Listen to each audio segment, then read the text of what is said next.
Okay, hi everyone, welcome back to my channel. I'm sat here today with my good friend Saira Salmon.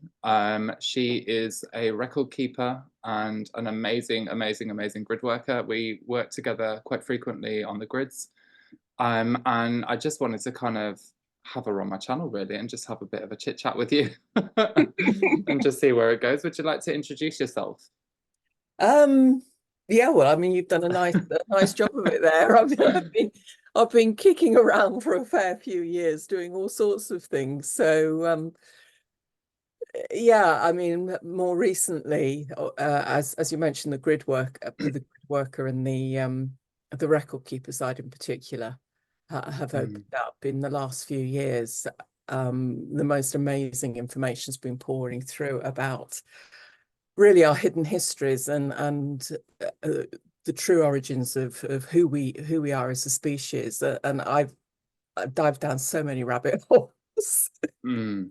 And I've had to kind of reconstruct my understanding of who we are and our history and the realities of our world totally from the ground up. Been a massive reconfiguration. But yeah, you become so much more in the understanding of all of this. I'm sure you've found the same. You become so much more when you really get in touch with who we are as humanity and what our individual mission and purpose, as it were, is when we sort of arrive on this planet sort of unaware and unawake. And it's a massive job. It's a massive job to bring ourselves back into consciousness at this kind of level. So, you know, people like you and I are beginning to be able to share what we've learned in, you know, digging deep down these rabbit holes. And it's an exciting time. It's a really exciting time, isn't it, going forwards? Oh, absolutely. Yeah. There's so much being unfolded at the moment. And it's, I wouldn't, what I've found with my own journey is that I've kind of found myself going more outside of the public eye and kind of going more vertically, I would say. So I'm tracing the lineage upwards into like the galactic history and then beyond, Yeah. rather than kind of being pulled in and out of the different things on the Earth space, which is Yeah. quite strange, whereas others may find it the other way as Yeah. well. Yeah. Well, I started, I mean, I've known for years, many years, that, you know, Mm. what we've been taught about our history and who we are and things like this is complete rubbish, because there are so many anomalies. And when you look into it, I mean, if you've got any kind of a curious mind at all, you're thinking, well, that's not right. That Mm. doesn't make sense. That doesn't add up. And when I really seriously started to poke around in it, I started with the Anunnaki histories, you know, the Sumerian histories, because Mm. you know, I've always been a great student of myth and folklore and a great student of ancient history. Mm. Um, and the only way you can begin to make sense of those is by going what I call going galactic. You know, Absolutely. Yeah. you Yeah. and I resisted it. I mean, for years I resisted it because that was just weird. I mean, that was just going all David Icke, you know. Mm. And look what happened to him. Who wants to be exposed to that? But there came Mm. a point where I just, you know, it was every breadcrumb trail I followed came back to this fact: you had to get off planet. Mm. And once I gave way to that, and really allowed myself to step into that, it just opened things up like you wouldn't Mm. believe. And like you say, I mean, my first impulse, if you'd asked me, I would have said to you, well, you know, it's all about what's going on the planet and things like this. But no, I was pushed and pushed so fast into understanding multidimensionality, into Mm. understanding the races, the various races, the Yeah. origins of humanity, which goes back to the beginning. You know, you trace the race lineages right back to the beginning of this universe. And then, to my surprise, in order to really understand the histories, I got taken outside this time matrix as well. You know, and Yeah. that's when it's like, okay. it gets really interesting It then. gets Yeah. really interesting.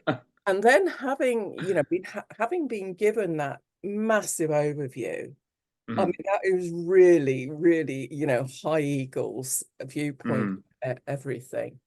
I'm now being brought back down with a bump into Earth. Okay, now it's time for you to begin to explore and really put together the Earth histories. But you need this overview in order to make sense of what's unfolding here, why it's been happening, where things are going, and what people like us are here to do, really. Because we've been a part of this massive history. I mean, you know, we've done various healings and things together, and oh my God, we've been chewed up and spat out, haven't we? To say the least. Yeah, I mean, even after the grid work session we did yesterday, I felt like a little bit, yeah, a lot of trepidation afterwards. It took me until this morning to kind of work it all out and kind of bring it back to the 0 point. And I think fundamentally, because yesterday we were working on the golden eagle grid and the white lion grid. yeah. And what I'd kind of had coming up afterwards was all of these imprints of being hunted. Yeah. And that followed me into my dream time last night as well. And I was kind of having to, did it do the same for you as well? I had reptilians and God knows what. I mean, it really was very bizarre. And it's just, you know, just constant flashes of it. And it's like, go away, go away. Oh, absolutely. The emotional trepidation. I was kind of like lying there thinking, oh my God, I'm going to get attacked. I'm going to get attacked. And then I kept on hearing the guardians coming in saying, you're not going to get attacked. You're not going to get attacked. Calm yourself down. So it was, all of this kind of craziness running through my body. And even this morning, I had to sit down and kind of like have a word with myself and process it. And then I got to the point of that deep understanding of how actually safe we are, as grid workers, as kind of beings of source light, who are working a divine plan or working for the divine plan. It's you are so protected. It's untrue.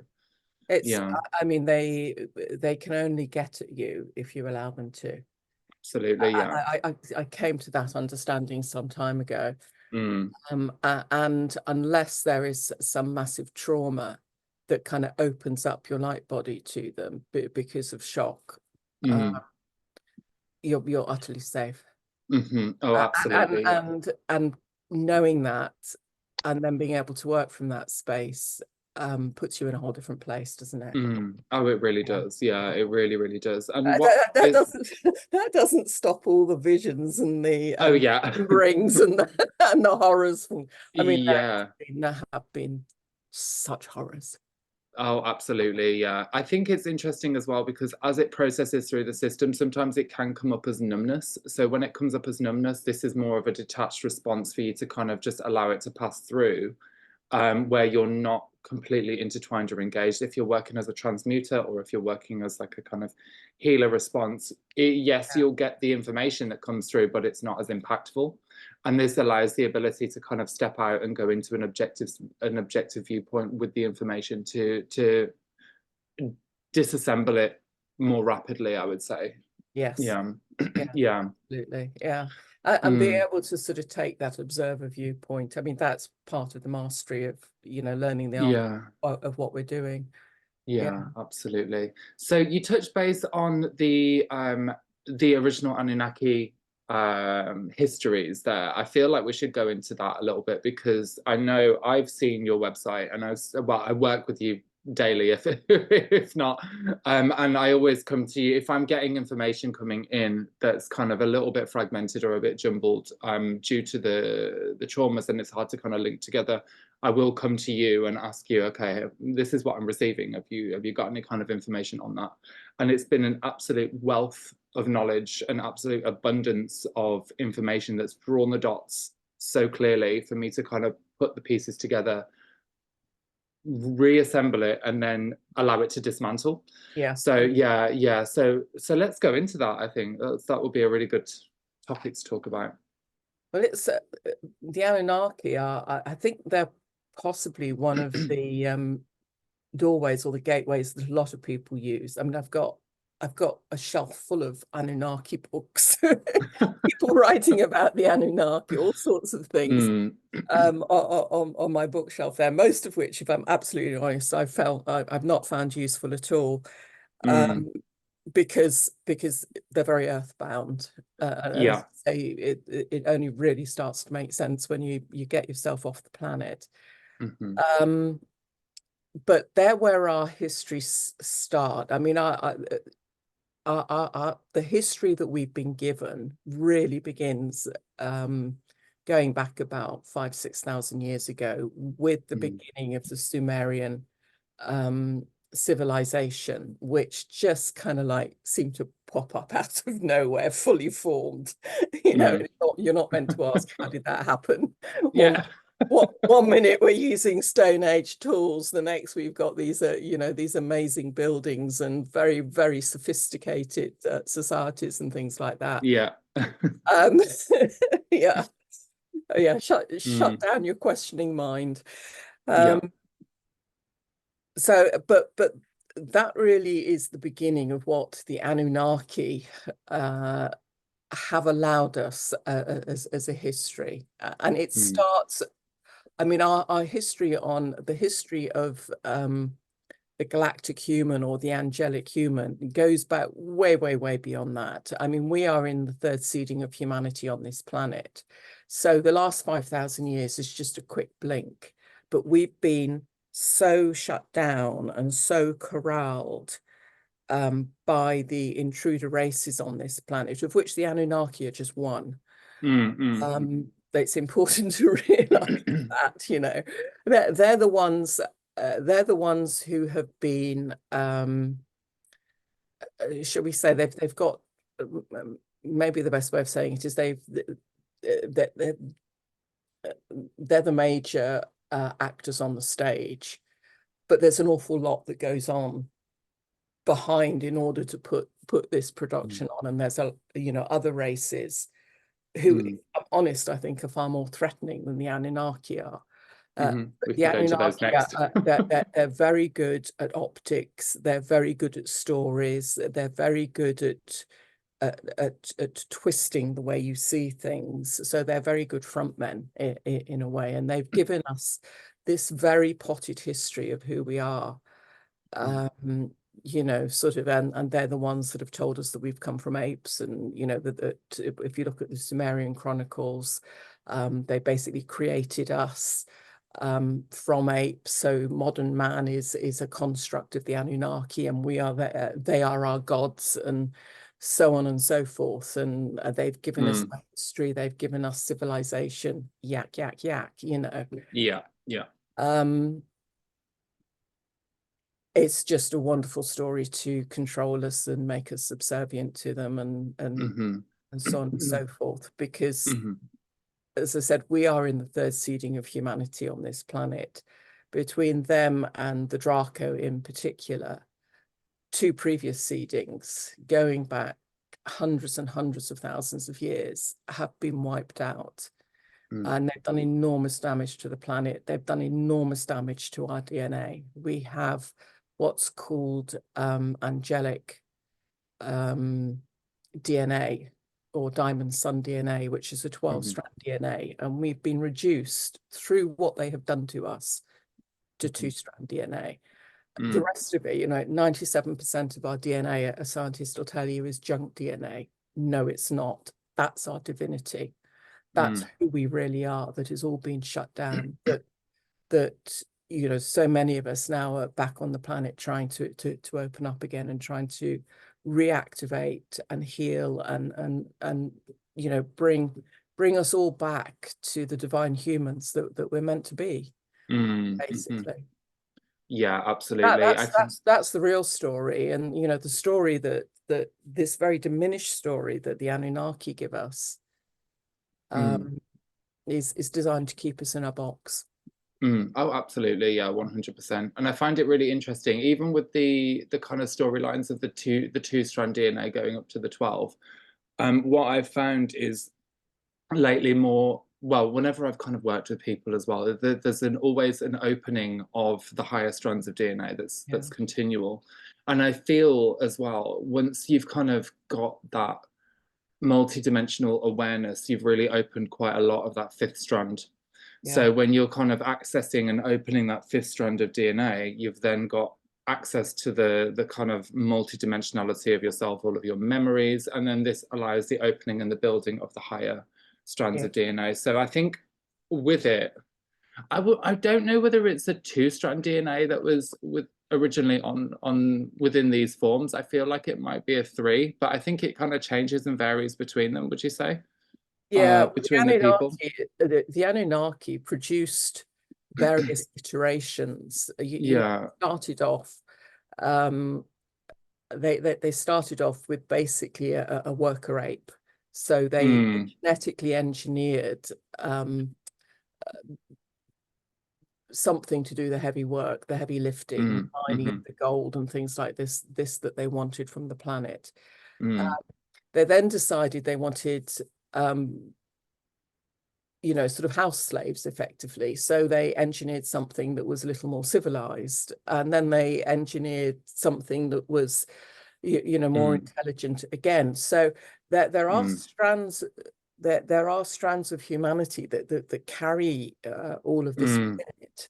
There are other elements of humanity that have maintained higher levels at some, you know, in some respects of the original human DNA, but you know, they've become so mashed together over the thousands of years that, I mean, we really are all in the same boat of trying to claim back our heritage, really, and our rightful place within, you know, our galactic families, because we've been utterly cut off from that. And that's only about 5,000 years old when the Anunnaki started telling us these stories. I mean, there was a massive mind wipe that happened. They got control of most of the planetary consciousness grids. And you know, our consciousness and the planetary consciousness grids, you know, we have memory within our DNA, but there's also memory, collective race memory, that we read out of the consciousness grids. And when they shut our DNA down to the degree it's been shut down, unplugged it to that degree, it took us out of the consciousness grids. But they also took control of those grids and started to run different timelines and different storylines also to back up what they were telling us through those grids. So we kind of became separated from ourselves and separated from our understanding of ourselves as part of a galactic family. And that's only going back about 5,000-6,000 years.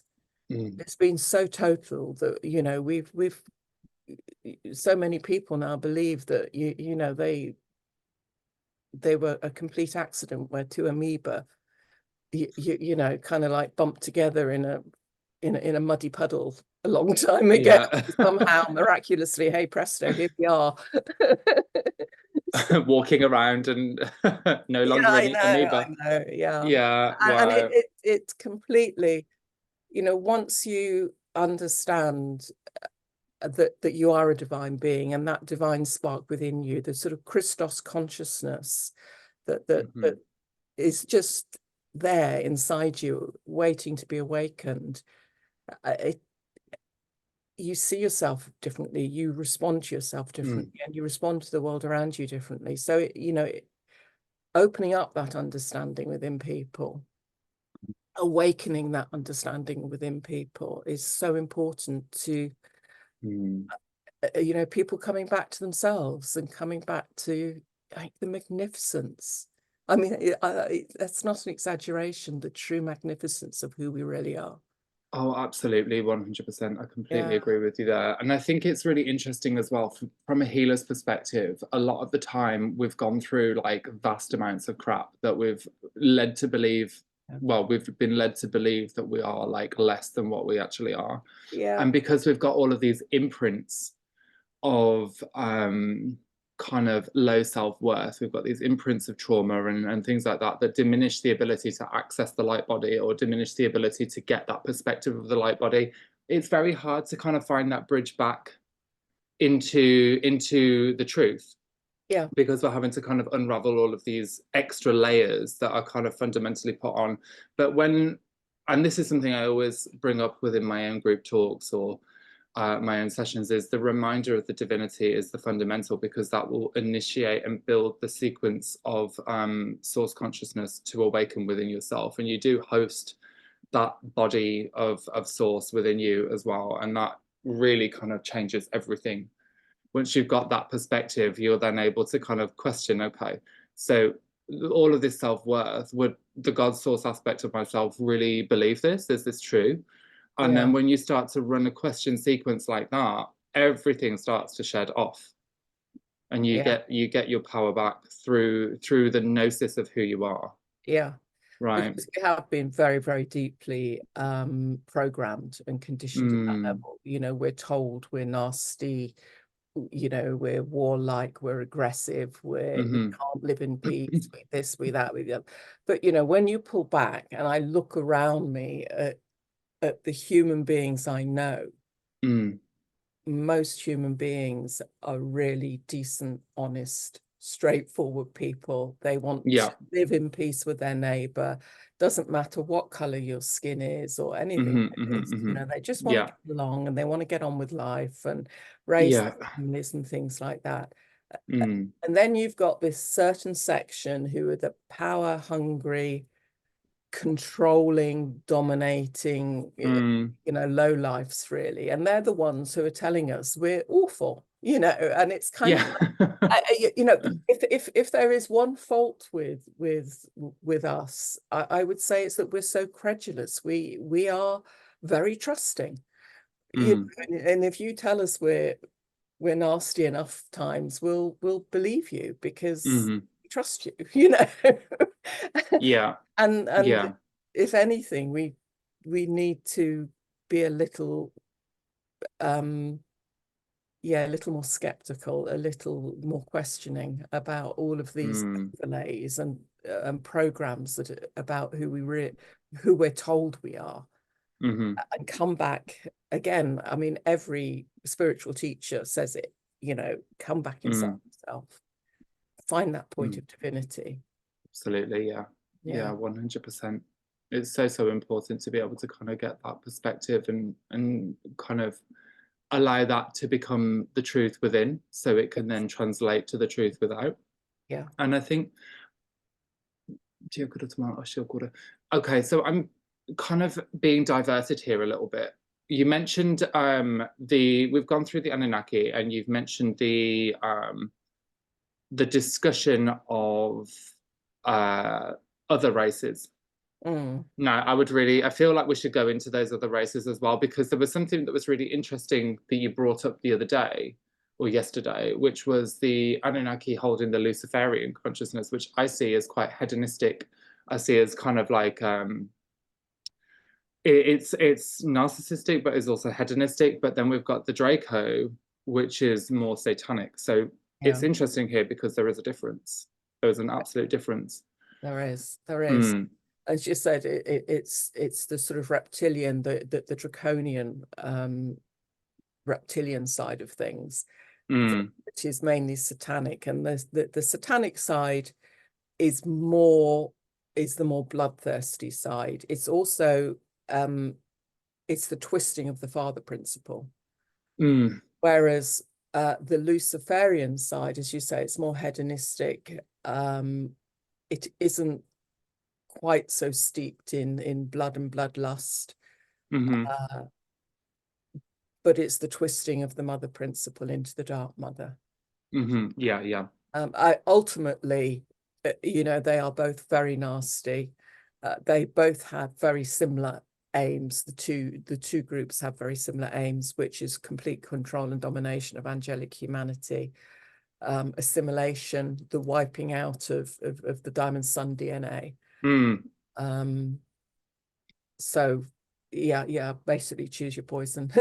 Yeah, definitely. And it's also interesting, and you know, the Luciferian side also has a reptilian aspect to it. The Luciferian side is mainly Anunnaki. The satanic side is mainly Draco, but they both have reptilian genetics in them. Oh yeah, yeah, because of the crossbreeding and yeah. It's worth understanding that, because often people think it's only the Draco that are reptilian, but it's not. The reptilian genetics also come in on the Anunnaki side.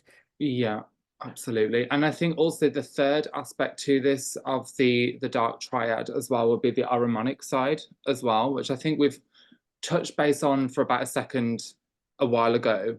And I think I've been kind of looking more at this, or it's been coming more and more into my awareness, which I feel like I should probably dig in a bit deeper because I don't really know enough about it. But the Ahrimanic side would be the deep materialism side of it. It's splitting the atom to find the God side of things. Yeah, so I'm kind of like thinking about where does that fit into all of this as well. Well, I mean, you know, there's I suppose you could say it's another strain of, it's a specialized strain of humanity that they've produced to be their human controllers, as it were. Yeah, people kind of call them Illuminati, cabal, all sorts of names like that, but yeah, it goes deeper than that. It's this kind of, we're the chosen ones. Yeah.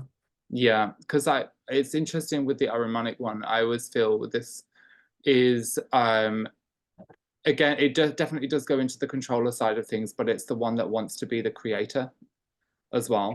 Yeah, so yeah, I mean, it's come through the whole Jehovah, Yahweh thing, and that and that actually comes from that links into all of the Anunnaki stories. At some point, it was really good to just go through the Anunnaki stories and see how they morphed into the biblical God, because really Yahweh equates to Enlil, one of the Sumerian gods, and Enlil, and Yahweh is, I mean, there are three. I often say to people, and you know, I don't mean to offend anybody who's sort of deeply religious or anything in what I'm saying. I'm only talking to what I know and what I've found. So this is my truth, and if you really don't like it, I do apologize, but you know, you have your truth, I have mine, sort of thing. So there are three gods in the Bible. There are the gods of Genesis, which are the Elohim. Elohim is plural. Then you come to Yahweh, Jehovah, who is the most bloodthirsty God out. I mean, he's warlike, he's aggressive, he's inciting the Israelites to massive genocide the entire time. I mean, he's a blood-soaked God. And then you have the Christos of the New Testament that Yeshua was trying to bring through, and they're very different entities. We conflate them all into one entity. They're not. They're very different entities. Absolutely. And you know, when you start to look at the Bible and think of the Bible not so much as a sacred text, but more as the history, you start to see that more clearly. And yeah, I mean, what you're talking about is the Yahweh, the Yahweh aspect. Yeah. Yeah, it's crazy, isn't it? So many different interwoven things. And I remember being at a kind of breathwork session not long ago, and it was a really good session, and there was a lot of breathing involved, as you can imagine. So I would hope so. As the breathing kind of intensified, he said the words, the breath in and the breath out is the breath of Yahweh. And I was like, oh, for fuck's sake. And then everything just dropped. I was like, no, not doing this. And I, you know, I think it's probably a really good point to just a word of caution here, you know, particularly within the New Age, but it's been going on for thousands of years. We have been caught in, and most of the time it's the Anunnaki. The Anunnaki are the tricksters. They're the ones who take our sacred texts and corrupt them. So there's still a truth resonance within it, but there's a lot of lies as well, and a lot of disinformation and sending you off in the wrong directions. And you know, and they've gone to town big time with the whole New Age scenarios. So, you know, be careful what you plug into, because you know, I think I said to you at the beginning, I kind of had to disassemble almost everything I thought I knew. That included a lot of my sacred cows from years of looking into wisdom teachings and mystery schools and, you know, all sorts of things like this. I just realized where I had been feeding my energy into things that were feeding the negative alien agenda, rather than what you might call the Christos agenda, just because I, you know, I'd fallen for these things as much as anybody else out there. You know, really good people with very good intent are teaching incorrect stuff.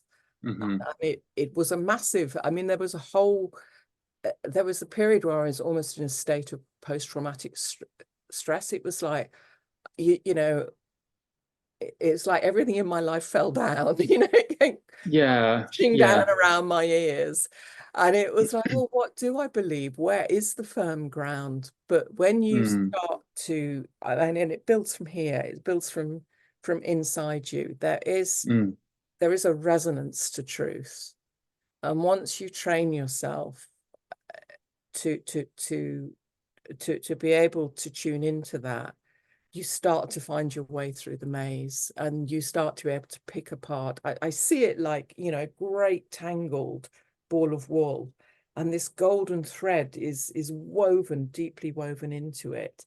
But you've got to be able to gradually, carefully extract it and find, when you pick up a book, what part of it's true and what part of it isn't, and so on and so forth. So, you know, it is buyer beware. I think we all need to be wary, and not just follow what we're told. When somebody says, oh, I'm channeling whoever it might be, well, are they really, or have they been caught as their consciousness goes up, the consciousness of the channel goes up? Have they been caught in the lower dimensions of the fourth dimensional field? Absolutely, There are so many false gods in that field, and they sit there as archangels, they sit there as galactics and all sorts of things, and feed often 80% correct information through, but it's the 20% you've got to be wary of. They're distracting us, or they're trying to build certain emotional fields that keep us enslaved and keep us feeding the fear machine, basically. And I think that's when it gets so important to understand your sovereignty within when you are meditating, when you are kind of processing information or downloading information, is to kind of remain in that kind of 0 point neutrality field, so you're able to kind of just feed it through, look at it objectively, and then filter what's right. And anything that keeps you in a state of kind of mental bondage or restriction or even control, because I know when I was kind of starting out, I used to find myself getting kind of caught up within the urges or the need to do certain things, or kind of like, I must complete this, I must complete that. But it's like, oh, hold on a minute. If I was being given a task or asked to do something, it definitely wouldn't be coming in as coercion. It definitely wouldn't be forcing me to do something. And the divine have such reverence for you when you are even here doing whatever it is you are doing, because it is such a bloody task being here at the best of times. They wouldn't load your plate up and make you do something. It would be a soft, subtle suggestion. It's like, oh, okay, so you've got this thing you could be doing, but you could also do this, you could also do this. You'd be presented with different landscapes of information which could show you the trajectory as to what's going to bring the most peace. And even with that, you still don't have to take it. And that's purely because being here is a job enough. It is, and I Yeah. think, you know, I think it's just worth reminding everybody. I mean, just the fact that you chose to come here, you chose to Mm. engage with this density, you chose to engage with the dramas that are going on here. Mm-hmm. My God, respect, you know. Yeah, yeah, yeah, I mean, absolutely. that you if you want to be special, there it is. Yeah. Um, Right. So but every, you yeah. know what, one of the things that I found so useful, you know, relating to what you were just saying there, when I was kind of deep in the mire, and there were times I really was on my knees as I was trying to Mm. excavate myself out of the deep layers of conditioning and self-hate and things like that Mm. that I was buried under. There's that phrase, the gods never give you more than you can cope with. And every time I Exactly. was on my knees, I would remember that. And it was like, well, somehow, somewhere within me, there's the strength to see this through. Mm-hmm. That would carry me forwards. Oh, And it's absolutely. also, I mean, what you were saying about contraction as well, we need to understand, I mean, this physical body that we've been given is a miracle. I mean, it's people, we've been taught, we've been conditioned to ignore the body, to treat it badly, to feed it complete crap, to you know, to deprive it of sleep, to this, that, the other, to muck it up in any way we can, because it's like it's like an exquisitely balanced and refined instrument Mm-hmm. that Mm-hmm. the controller races want us to basically trash, because then we can't use it the way it's meant to be Mm-hmm. used. Yeah. But you know, this body will tell you, if you tune into it and you listen to it, it will tell you when things are wrong, because Mm-hmm. if you learn to really feel the currents of energy, and somebody is talking to you, there's a resonance and an energy to it, and you can feel whether something in you contracts away from it, in which case there's something not quite right about it, or whether something in you begins to expand and want to move towards what that person's saying, or whatever it might be, or Mm. you know, the task you've been given. There's this kind of, it's like an opening and a flowering, Mm-hmm. and you have to listen, you have to be really tuned into the body, but it will give you, if you're not sure, tune into your body, Mm. see whether it's going into a place of contraction or a place of expansion, and that will really help you to begin to find your way through the maze.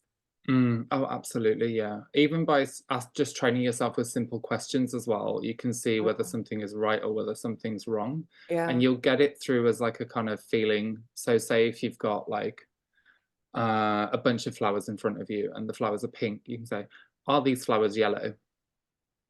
And then you just listen to your internal body, what your guidance is. It's going to be kind of like winching back in. You're like, no, that's gross, or that's not yeah, right.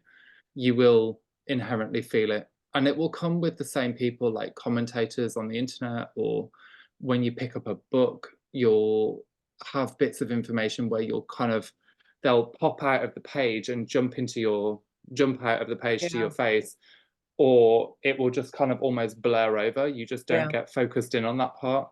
And that's where you're kind of gaining that level of intuitive reading yeah, on where you're kind of being pulled to. And the more you're kind of observant, work with your intention to kind of get there as well. Intention is probably the fastest tool for transformation, because yeah, you're directing your experience then. yeah, So absolutely. yeah, And yeah. again, it's one that we're not taught, we're deliberately Mm. not taught to use. It's Oh, very, absolutely. very powerful. Mm. You know, and the few people I know who use focused intention, and Mm. well, are magnificent manifestors. Yeah. Oh, absolutely. Yeah. It's a very, very, very useful tool. And whether that is just for like for learning, whether it is for shaping your day, however it may be, it's as long as it's aligned to love, then it's going to happen Yeah, yeah, regardless. So yeah, sometimes it can take one or two tries to kind of get it right, because it can be you get through one layer and then you have to go through another layer and then another layer for it to actually come in, because you've got like a kind of lock system to unlock and kind of pull the answers in that you're looking for, or pull the It's also experience in. if it's aligned with your highest good, because again, you know, at the level of the personality, it's kind of like, well, I want a nice car, I want a nice house, I want, you know, but that's not necessarily what you came here for, and it's also not necessarily aligned to who you really are and what you came here to do. So again, it's kind of being able to discern what are your wants and what are your needs, and what is it that they want you to do, which may be very different to what you want to do, or even what you think they want you to do. And this is like, you know, we were saying yesterday about the grid session, you just let go and let God. Because if you set up preconceptions, or we're going to do this, then we're going to go here, then we're going to sort this out, it just doesn't work that way. It doesn't work. And they know. I mean, I often feel like I'm a pawn on a chessboard, and that may sound quite derogatory, but it's not. You know, we came down here, boots on the ground. We came down here to be of service. We are deep in the forest and can't see the wood for the trees, really. They have the higher picture of it, so they're saying, we need you here, we need you here, you know, come and witness this, whatever it might be, and our job is to move and to obey the nudge and the impulse when it comes through.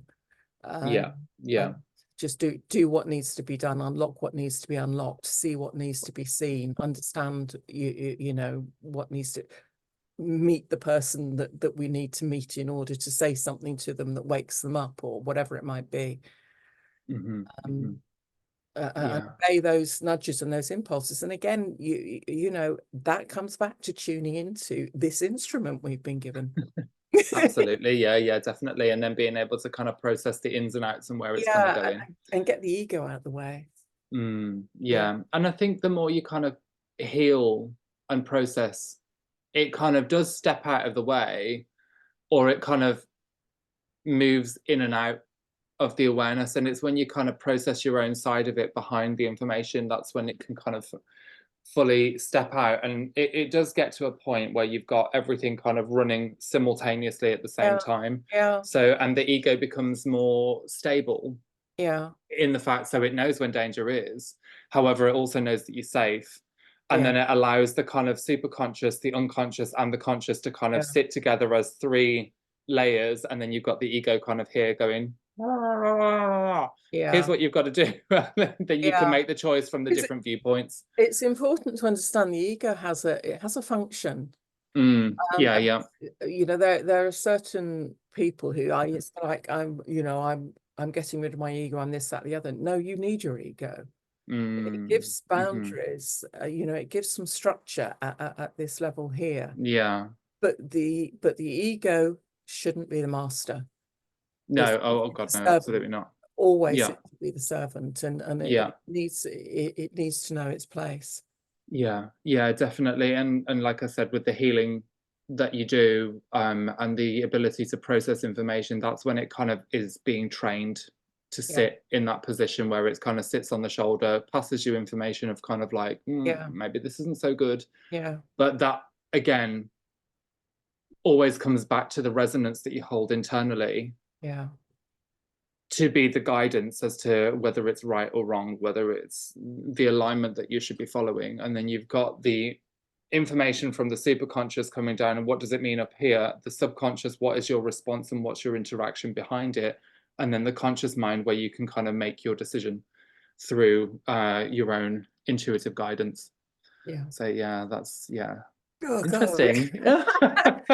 We're trotting through a few topics, aren't we? Yeah, absolutely. No, it's fascinating as well. I didn't expect it to go down this. I mean, I never do. I always say this every time we sit down. It's like, oh, I didn't expect it to go there, but maybe I should expect it to go there by now. Yeah, definitely. So you've got a really amazing website that I use frequently.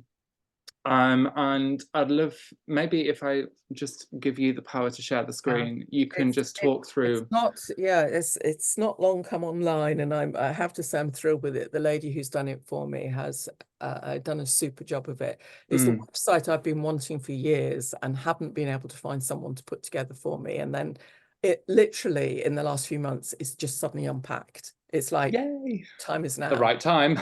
Yeah, you know, and it's come together so quickly. I can't believe it. But it's a you know, the website, I want it to be a resource as much as anything. And there's a part of it called the Lost Wisdom Library, which is where I mean I'm always writing stuff down. You know, I spent many years working in the holistic health field, and I was always writing information down for people to share, because information, knowledge is power, and you know, there's a lot of truth in that.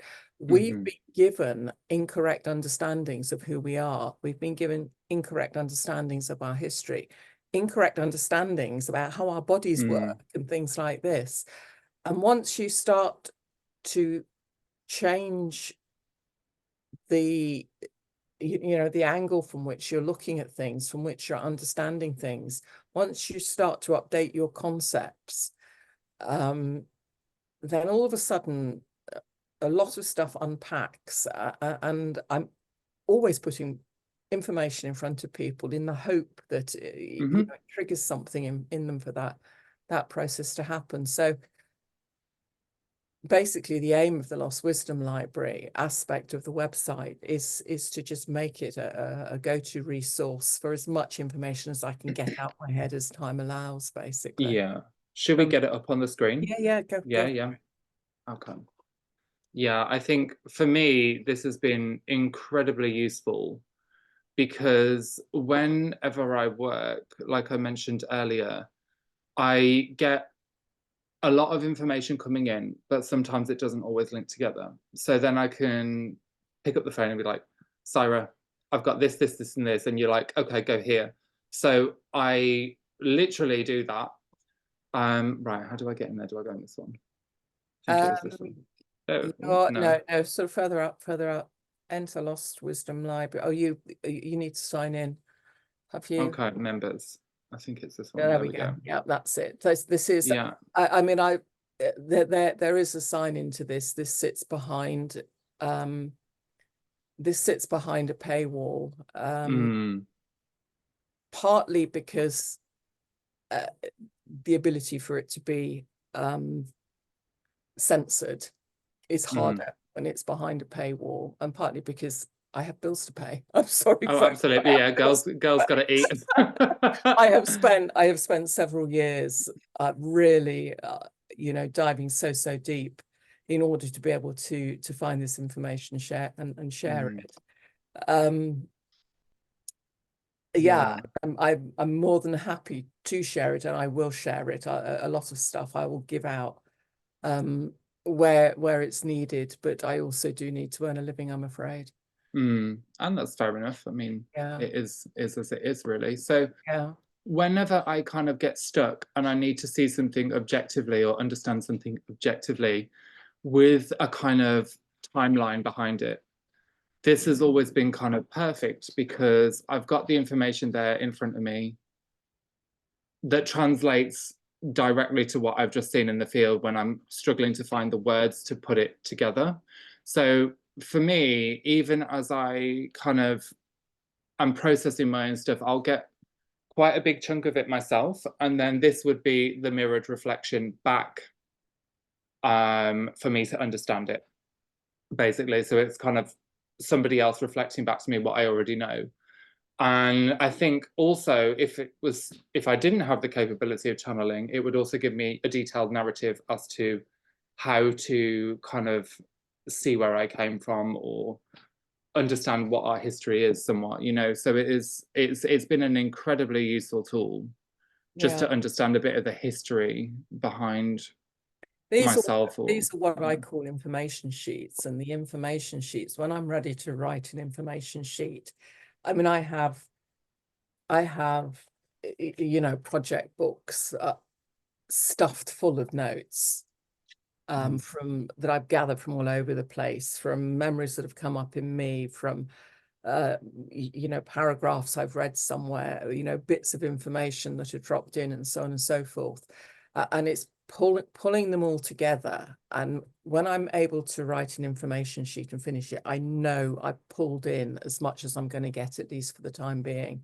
Do update from time to time. I come back to some of them and update, because there's another layer. I'm finding, I don't know if you're finding this, I'm finding as I penetrate deeper into the interdimensional layers, my ability to sort of go deeper into the 6th dimension, the 7th dimension, and so on, a whole nother layer or another perspective or understanding of something is opening up to me.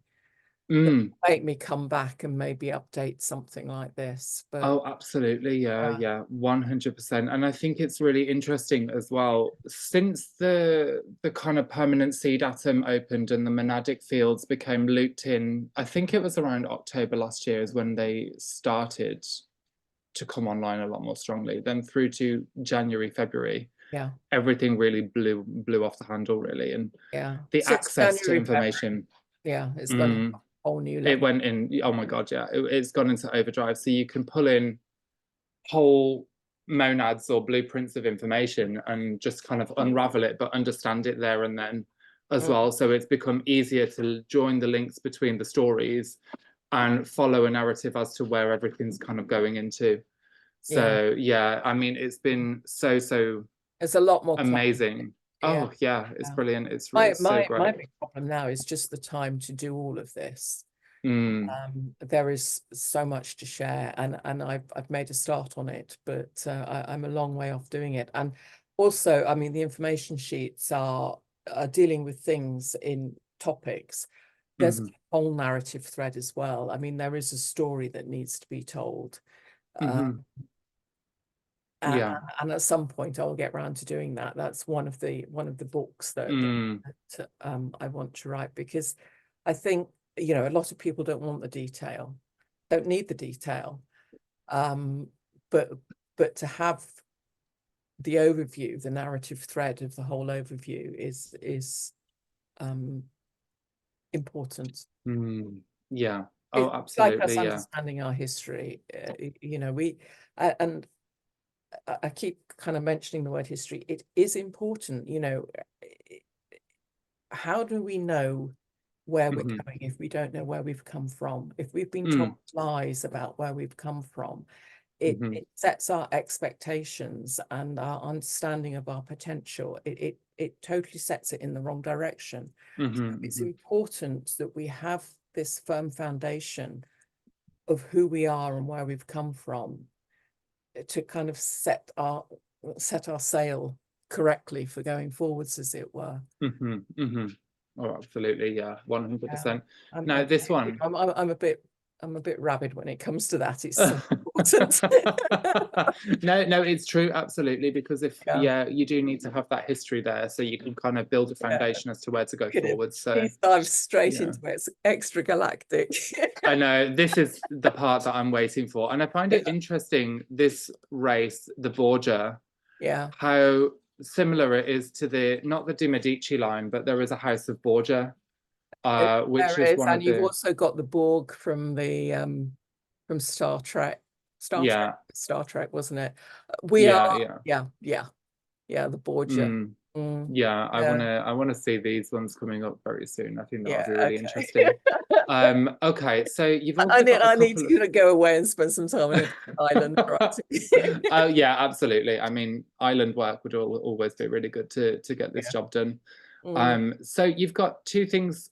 You've got the life alchemy, and you've also got the Grail wisdom as well. Which one would you like to talk about first? Let's start at the Grail wisdom, because really the Grail wisdom leads into the life alchemy. These are two programs that I'm going to be starting in the next few weeks. The Grail wisdom is really understanding the Grail. I talked last night a little bit about what the Grail really is, but we are the Grail, and the Christos consciousness, and that divine being is really the Grail. So it's bringing us back the Grail teachings and the Grail information that I want to share is really, it's about our history, who we are, and our understanding about how we can work with that at so many levels. So it's going to be online working through you know, sort of Zoom meetings and stuff like that, sharing presentations, sharing information, questions and answers, and we'll see where it goes. It's I need, you know, there is obviously a container, but I'm don't want to pin things down too much within that, because I know how I know how it goes. When certain information needs to be shared, they will prompt me to do it. The next stage of that, which takes in all of this but then puts an additional layer on top of it, is what I call life alchemy, and that is where it comes much more into a personal level. So you know, if you sign up for the life alchemy program, you'll get everything that's in the Grail Wisdom. You'll get access to the Lost Wisdom Library. That comes as part and parcel of it. But then we also start to look more into how we alchemize ourselves back into the divine being that we are at a more personal level. So, you know, these are for the people who want to fast track their progress, their spiritual progress and their spiritual transformation, really. And then there is another level, and you know, I am prepared to work one-to-one with a few people, and that's what I'm calling the Guardian Mentorship, but that will only be for a small group. I won't have the time to do that for more than a handful of people at a time. But yeah, well, I mean, you know as well as I do, it's about sharing, it's about helping others. It's such seeing people find that inner light within themselves and begin to strengthen it and really begin to shine, you know, like the beacons of light they are. Absolutely. There's nothing better, is there? Nothing better. Nothing better at all. And I also found your books is also incredibly helpful. You sent me a couple of your books. So I've got the Universal Laws one here. And I actually was reading it before the polarity integration group healing that we did the other day. I was just kind of guided to flick my eyes across it, and I found it incredibly helpful. As we mentioned earlier, information popping out of the pages that kind of needed to be highlighted within the session as well. It was just kind of tying together, I would say not tying together loose ends, but it was kind of wrapping the session in a nice bow and kind of drawing it together with kind of insightful information and tips as well. It's just brilliant. Yeah. So I think you can get these books on Amazon as well, but there's also, I see there's a kind of page on your website as well. Yeah, I mean, it takes you to Amazon. It's yeah, most of them are available as Kindle. I've still got, I mean, the latest one, The Awakening Your Grail Wisdom, that's not been out long. I've still got to get that up as a Kindle. That's on my jobs list basically, but it will be available as a Kindle. Yeah. And this one is really just, it's talking about all of the different ways energy shows up in our environment. Yeah. Oh, it's been brilliant, this one. I'm going to be reading this whilst I'm away. Yeah. Yeah. Yeah. Yeah. Absolutely. Oh, well, it's been lovely having you on. I've really enjoyed it, and we'll look forward to talking to you. Felix, you know, I mean, Absolutely. the time goes so fast. I can't believe that's does, yeah. Yeah, I know it does, yeah. So yeah, thank you so much for coming online, and it's been lovely chatting with you today. It was lovely working with you last night as well, and sharing the Gridwork experience. It's just been marvelous. Yeah, it has, you know, and I have to say, folks, I'm just loving working with Felix at every single level. It's been he is such a gift to us all. And having someone that I can talk to about all of this stuff, I'm like a kid in a sweetie shop. Yeah, you and me both. Wants to hear and he gets it. Oh, whoopee. Yeah, absolutely. No, I'm completely in the same boat there. It's such a gift. It's just magic. It really is. And you'll find this within your own soul family when you kind of come into connection with them. The resonance is there, and the fast-paced energy of information that passes through that just opens everything up rapidly. to kind of bring in what's needed within your kind of contractual obligations, within your kind of joy of sharing the same information. It just expands so quickly. It's just magic. It really is. But yeah, thank you again so much for coming on. It's been lovely today. A pleasure. Thank you. Oh, okay. Bye everyone. Bye. Bye.